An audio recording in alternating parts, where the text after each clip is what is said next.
How destiny saved the life of football players. Stay alive. That was Lionel Messi's destiny, I suppose. Argentina and Messi headed into Brazil for a highly anticipated matchup during the World Cup qualifiers. They arrived and believed that the worst-case situation was taken till everything became fatal. The entire Argentina team was so ashamed of themselves after losing by 30 points that they wanted to leave the nation as soon as possible. To catch a last-minute flight, they all boarded Bolivia and Lamia, rather than waiting for one of Messi's private planes. It also had a good takeoff. The boys were in the air and had experienced this countless times, but they ought to have verified who was in charge of the controls this time. The jet suddenly ignited its air 4 hours into the voyage to Buenos Aires. Thus, what appeared to be an ordinary flight became a matter of life and death. The pilots had only 18 minutes to land the plane because it was 20 minutes above its fuel limit. The pilots panicked, and the jet began to tremble and radioed everyone they could until they eventually found a landing spot. Messi and his teammates jumped off the plane as soon as they touched down, and despite their trauma, they had to leave for another nation by morning. They had no choice but to continue their voyage on a different aircraft. They didn't realize it at the time, but the Bolivian Lamia had just refueled when it took off for another location. Unfortunately, it never made it there and crashed into a mountain, killing all 75 of its passengers. Messi is therefore fortunate compared to Neymar, because what he thought would just cost him $200,000 nearly cost him his life. Neymar has always desired a fast-paced lifestyle. There was one, too. He had his eyes on an all-time favorite car, a Ferrari Spider, in red. Neymar splashed $275,000 on the raw dealership when he received his first substantial salary and then had to flex for some ground likes. But perhaps he should have given his 200-mile-per-hour lifestyle some second thought.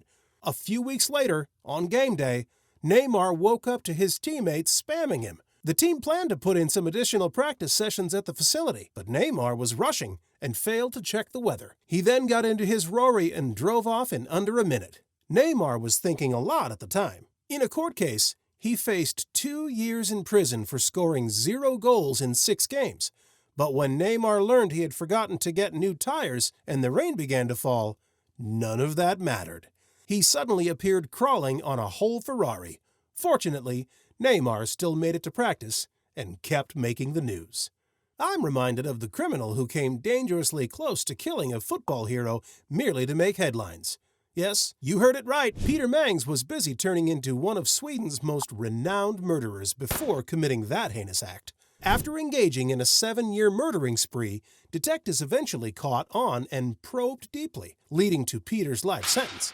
In his latest book, he revealed everything rather than holding secrets. And in one of the stories, he surprised everyone by confessing to what he had been doing behind Zlatan Ibrahimovic's back. Zlatan rose to prominence as one of Sweden's most well-known athletes during the 2000s. Peter wasn't simply another thirsty fan either because of his fame.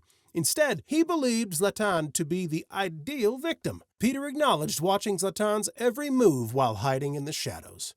And because Zlatan was often in the news, Peter yearned for a taste of the influence.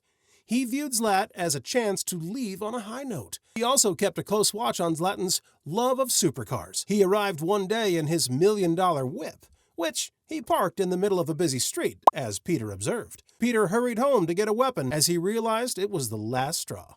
He wasn't aiming to wreck Zlatan's car, after all. He was attempting suicide.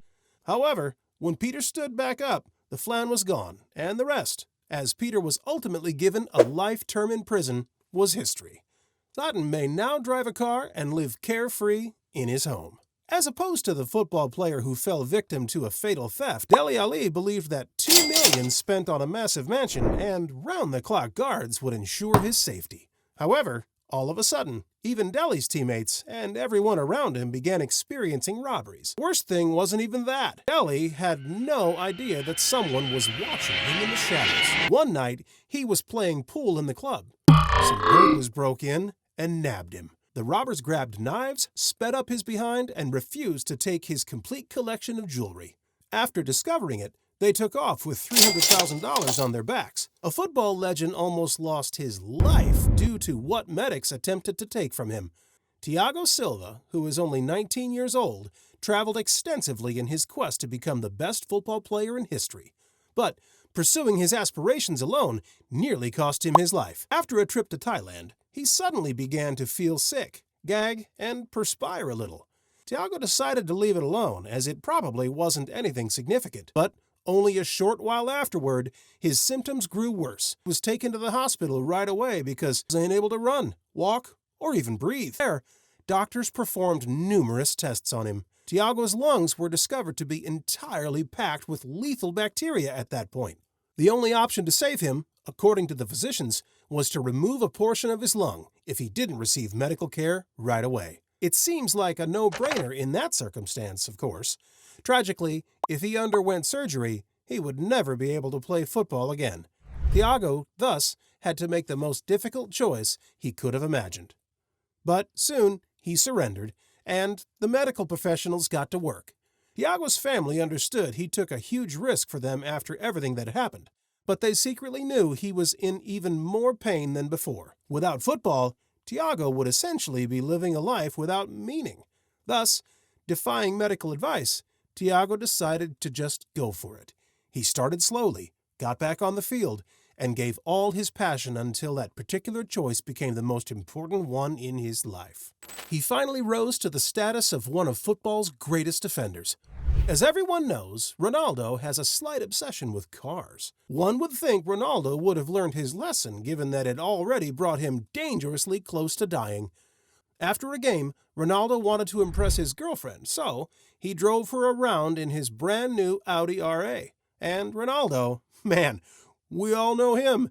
He didn't simply purchase this car for its aesthetic appeal, but suddenly he was only able to see red and blue. So the car pulled over as the police walked up to his window. Ronaldo should work with others, right? Ronaldo questioned the officer. "Don't you know who I am?" As soon as he demanded his papers. He refused to provide any ID. Things immediately got out of hand. And because he is one of the most well-known people on the planet, as soon as there was a disturbance, admirers from all around flocked to the scene. But at that moment, a critic of Ronaldo arrived. He assumed that everyone would follow the law if there were police there. But this guy was a lunatic. He made a direct threat to assassinate Ronaldo in front of the cops. When the police listened, they had no choice but to let Ronaldo speak because they had indeed just detained a disturbed hater. You see, Ronaldo wasn't the only person who came dangerously close to being killed due to a miscommunication. And since I know you're interested in hearing more, please subscribe to the channel to know more about football players. Thank you.